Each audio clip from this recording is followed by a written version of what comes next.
Back in the day when I was a wee lad, these were different times, and we had different cars, some of which were absolute garbage and some were brilliant.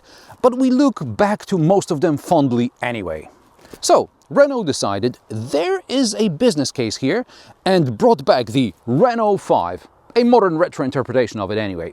This is a car you buy with your eyes, but beside nostalgia, is there any substance in it? Let's find out.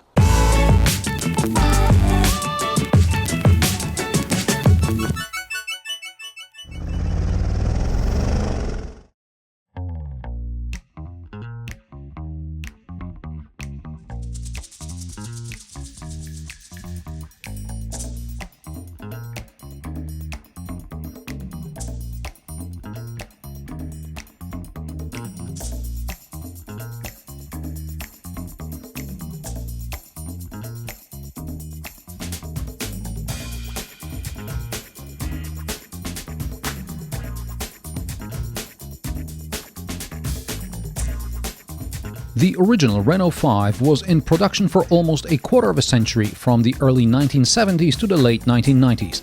It had two popular successors, the Clio and the Twingo, but if you are over 40, you probably remember the original R5 and recognize strong references.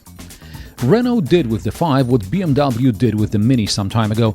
The car was enlarged while maintaining roughly the same proportions as the original.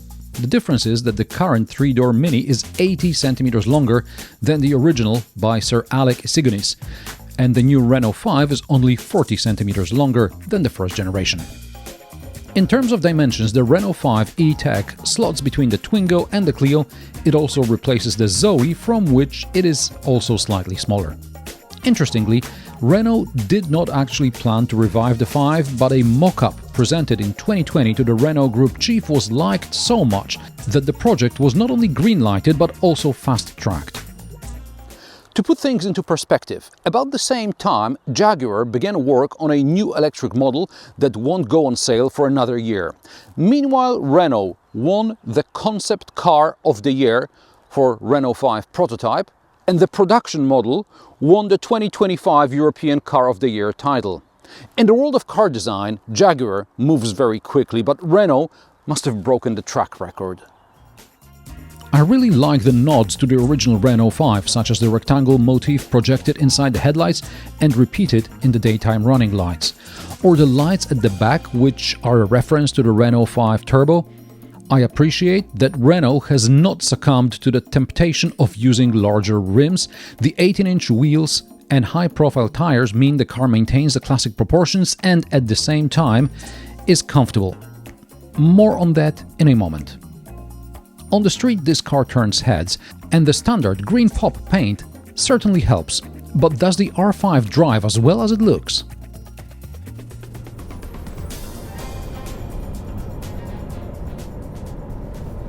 I'll start with the powertrain. I didn't mention it at the beginning, but the Renault 5 E-Tech is an electric car. We can choose between two versions. The urban range, which has 120 horsepower and 40 kilowatt-hour battery, and a comfort range with 150 horsepower and a 52 kilowatt-hour traction battery. The batteries are NMC and liquid-cooled. The promised WLTP combined range is 300 and 410 kilometers, respectively.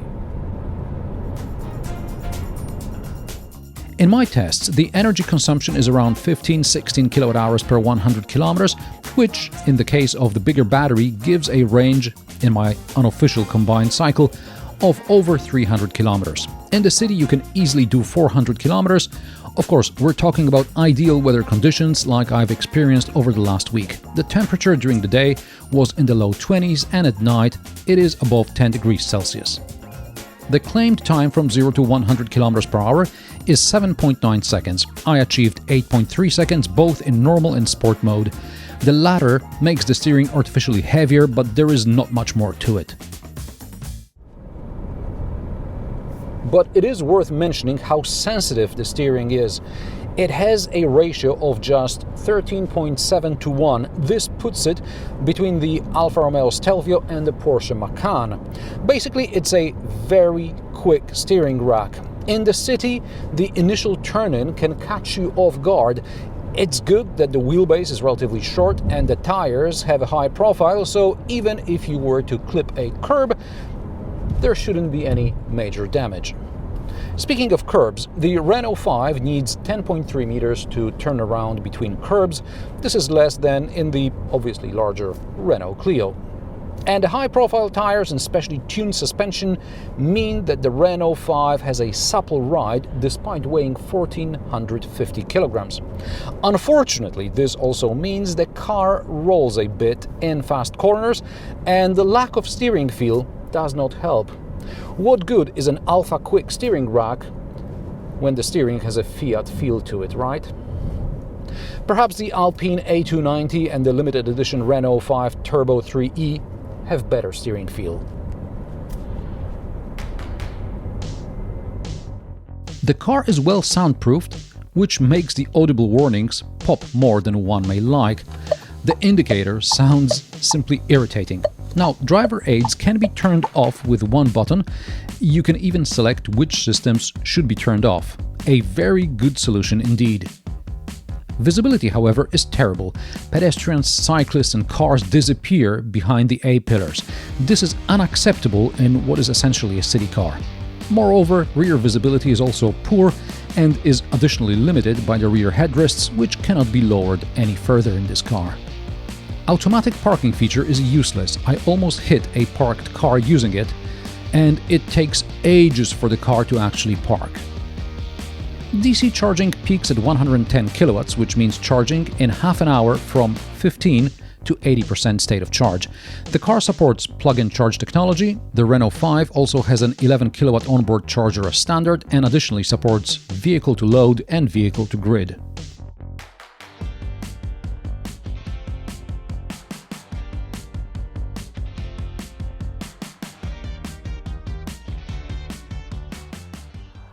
I like the 5 badge on the bonnet, which acts as a charge level indicator. You can see it from a distance, whether the car is charging and how much is left. I also appreciate that when I approach the parked car with a key in my pocket, the charging status is immediately displayed on the screen inside, something Peugeot couldn't manage in the E5008 I reviewed a few months ago. Now, I'm not a fan of the proximity locking and unlocking. I can turn it off, but then I have to unlock and lock the car with remote control because there is no touch sensor on the door handles. The Renault 5 cockpit is a mix of modern and historical references. For example, the seats resemble those of the Renault 5 Turbo, or the stitching on the dashboard is reminiscent of the texture on the dashboard of the original Renault 5. I don't know what the headliner was like in the old Renault 5, but this pattern reminds me of the headliner in the early Fiat 126. It's a pity the digital gauge cluster does not feature an old-school skin imitating the original square speedo in the old Renault 5. Here I must mention that Android Automotive in Renault is getting very old very quickly. This system debuted in the Megane E-Tech about 3 years ago and has not developed much since. To seem like they are on the cutting edge of tech, Renault has decided to add a virtual assistant that can supposedly help you plan charging, and I have seen a demo where it answers questions using ChatGPT, but either this service has not been activated on this particular test car or there are some regional restrictions. Now, I am not a fan of having 3 stalks here behind one side of the steering wheel, but it seems Renault customers are less bothered by it than I am. Below the display is a wireless charger which doesn't work. I tried it with and without the phone cover. Then we have cup holders, a small storage compartment under the armrest. The armrest doesn't have any adjustment, by the way, a medium-sized glove box and tiny door pockets. Renault started designing the R5 before blockchain and ChatGPT, when 3D printing was still the cutting edge, so it now offers some 3D printed accessories. From my perspective, they take up space in the cup holders and make unnecessary noises. The seats are comfortable, adjusted manually, apart from the electric lumbar support adjustment for the driver. There is an ISOFIX on the front passenger seat. There are also ISOFIX anchor points in the back. It seems like the rear seats have been designed with kids in mind. Adults will ride back there only as punishment. There is little legroom, no footroom under the front seats at all. The thighs are high in the air, at least the floor is flat so you can try to stretch your legs sideways. This car is homologated for 5-passenger, but I don't know anyone who'd want to sit in the middle here. There are no USB ports, no air conditioning vents, no armrest, no door pockets. Let's go see the boot, which Renault claims has a capacity of 326 litres, but according to VDA standard it's 277, and the latter result seems closer to reality. There is a small tray under the floor for a repair kit. Supposedly there's also a room for a charging cable because there is no frunk. Yeah, like this will fit. Probably without the optional subwoofer. There are 2 shopping bag hooks, and this handle for closing the boot lid is at a very unfortunate angle, similar to the one in the Clio 4. Your hand slips out, you could break a nail or something. On a cold, damp day, you just better grab the tailgate and shut it like this. It's gonna be dirty, but at least your nails will be intact. Price of the new Renault 5 start at €27,900. This test example is a Techno Comfort range. With options, it costs €36,158. The Renault 5 E-Tech is clearly a lifestyle vehicle with quirks that would not fly if this was a family purchase. It doesn't drive like a Mini, but it also costs much less, and it looks stunning. So, would you buy this reinterpretation of an automotive legend, or maybe you're looking for something a tad more practical? Let me know in the comment section below. If you like my sarcastic, down-to-earth and possibly mildly amusing car reviews, join me every Friday at 3 p.m. Central European Time, and don't forget to subscribe and like this video, as it helps me with the YouTube algorithm. Thanks for watching, and I will see you in the next one.